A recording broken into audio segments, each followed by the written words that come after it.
Bonjour monsieur. Bonjour. Ça va bien? Bien, merci. Vous devez bien vous présenter à nos différents followers. Bon, c'est M. Bagnam Sek, service départemental des pêches de la Oui.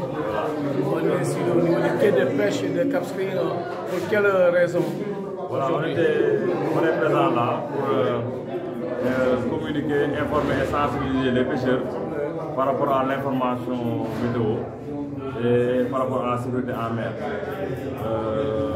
Vous savez qu'il y a des dispositions à prendre avant d'aller en mer et il fallait informer et remobiliser les pêcheurs par rapport aux dispositions qu'ils doivent prendre avant d'aller en mer. Et c'est sur la base d'un constat que les pêcheurs ignoraient copieusement justement les alertes météorologiques.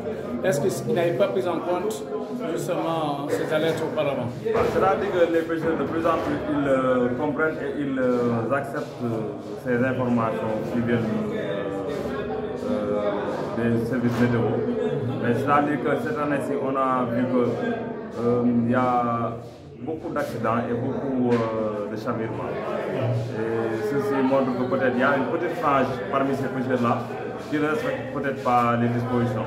Donc c'est à ce niveau-là qu'on voulait faire certains plaidoyers et une information, une communication pour rehausser le niveau de responsabilité de certains pêcheurs. Mais globalement, depuis des années, on voit que la majorité des pêcheurs ont compris et sont sur le droit chemin par rapport à la réglementation. Maintenant, il y avait un petit groupuscule qui sont en marge de ça. Et comme un service technique, on se doit aussi à chaque fois d'être sur le terrain pour rattraper aussi les brebis galeuses. Est-ce que ces alertes dont on parle leur parviennent à temps réel? Voilà, c'est-à-dire l'exercice d'aujourd'hui, c'était qu'on devait diversifier la masse de personnes qui n'avaient pas ces informations-là. Une grande majorité a ces informations, des SMS, parce qu'il y a un système d'alerte précoce qui a été mis en place. Maintenant, on a voulu avoir une autre partie parmi ces pêcheurs-là qui n'ont pas accès à ces informations et les mettre dans la base de données de l'ANACIM. Voilà, c'était l'exercice. Et au terme de cette rencontre avec les acteurs, les pêcheurs notamment, quel sentiment vous anime? Bon, voilà, on s'était surtout appesanti aussi sur le port du gilet. Ah. Et on a vu qu'en somme, ils savent, ils connaissent le responsable, ils savent ce qu'ils doivent faire, mais par négligence ou par on ne sait quelle forme de mégarde ils se méprennent. Bon, mais on a fait l'exercice pour quand même faire revenir ces gens-là qui sont en marge de la réglementation. Mais c'est une satisfaction globale qu'on a tirée de ça.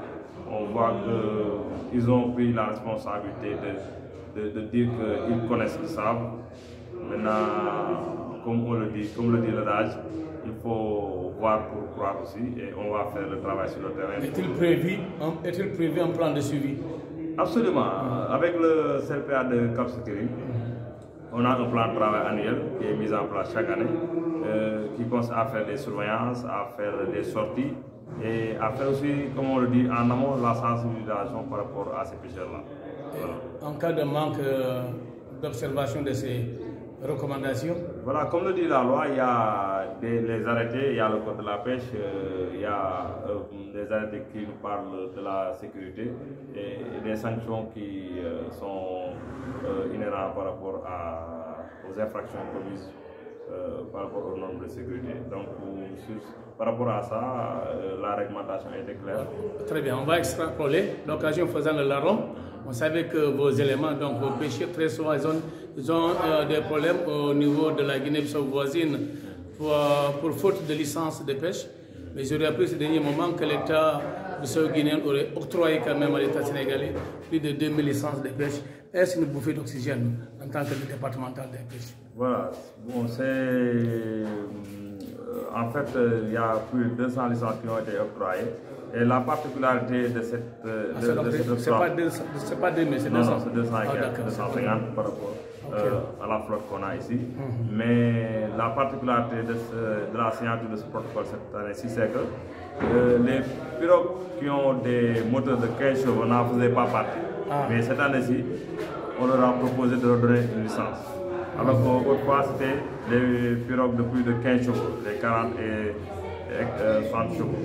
Maintenant, pour cette année-ci, les pirogues qui ont des moteurs de 15 chevaux sont inclus dans ce protocole d'accord. Et c'est ce qui fait qu'on a une satisfaction par rapport à ça, parce que Cap Skirring dispose de beaucoup de pirogues, une centaine de pirogues qui sont mues par des moteurs de 15 chevaux. Sûrement, on va assister à moins de problèmes cette année. Mais on espère.